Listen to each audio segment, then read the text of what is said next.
ഇന്നത്തെ വീഡിയോയിൽ പറയാൻ ഉദ്ദേശിക്കുന്ന കാര്യം വിദ്യാഭ്യാസ സംബന്ധമായിട്ട് പൂജാവിധിയിൽ വിദ്യാരാജ്ഞിയായ മഹാദേവിക്ക് വേണ്ട പൂജാതി കർമ്മകാര്യങ്ങളെക്കുറിച്ചുള്ളൊരു വിവരണമാണ്.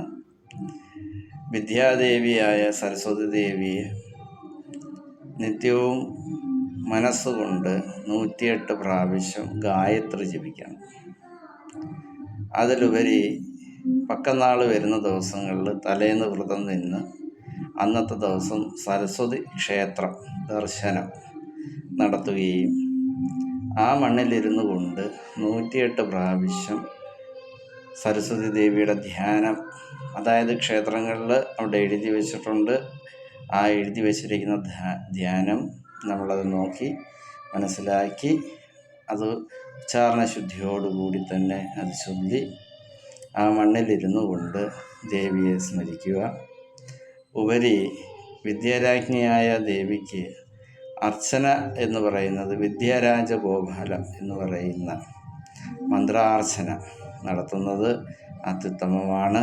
കൂടാതെ സാരസഹൃതം നെയ്യ് അത് വാങ്ങി വൈദ്യശാലകളിൽ വാങ്ങാൻ കിട്ടും. അത് വാങ്ങി ക്ഷേത്രത്തിൽ കൊടുത്ത് ഒരു 3 ദിവസം ജപിച്ചതിന് ശേഷം അത് പോയി വാങ്ങി അതിരാവിലെ വെറും വയറ്റോടുകൂടി 1 സ്പൂണ് സാരസഹൃതം നെയ്യ് സേവിക്കുക. ഉപരി ഗായത്രി ജപിക്കുക, സരസ്വതി ദേവിയെ ധ്യാനിക്കുക.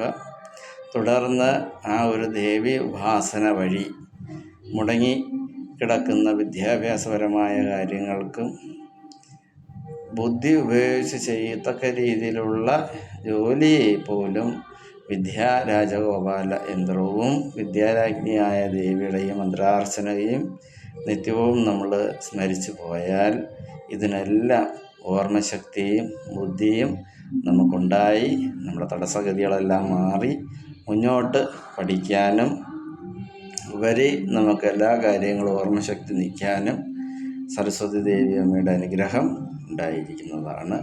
ഈ പൂജ വിശ്വാസപരമായിട്ട് തന്നെ ചെയ്യണം. ഈ പൂജാതി കർമ്മ കാര്യങ്ങൾ ക്ഷേത്ര ദർശനം ഉപരി നമ്മൾ ഈ നെയ്യ് ഇങ്ങനെയൊക്കെയുള്ള കാര്യങ്ങൾ വളരെ ഭദ്രമായിട്ട് സൂക്ഷിച്ച് വയ്ക്കുക. രണ്ടാമത് നെയ്യ് ചരിച്ച് വേണം ആ സ്പൂണിനകത്തോട്ട് ഒഴിക്കാനായിട്ട്.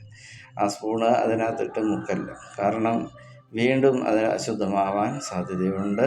അപ്പോൾ വളരെ ശ്വാസം പിടിച്ച് നിന്ന് വേണം ആ നെയ്യ് സേവിച്ചിറക്കി ആ ഒരു നിമിഷം ദേവിയെ ആ തിരുരൂപം മനസ്സിൽ ധ്യാനിച്ചുകൊണ്ട് നമ്മൾ ഇതെല്ലാം ചെയ്ത് മാറിക്കഴിഞ്ഞാൽ അതിൻ്റേതായിട്ടുള്ളൊരു ഫലപ്രാപ്തി നമുക്ക് ഉണ്ടായിരിക്കുന്നതാണ്.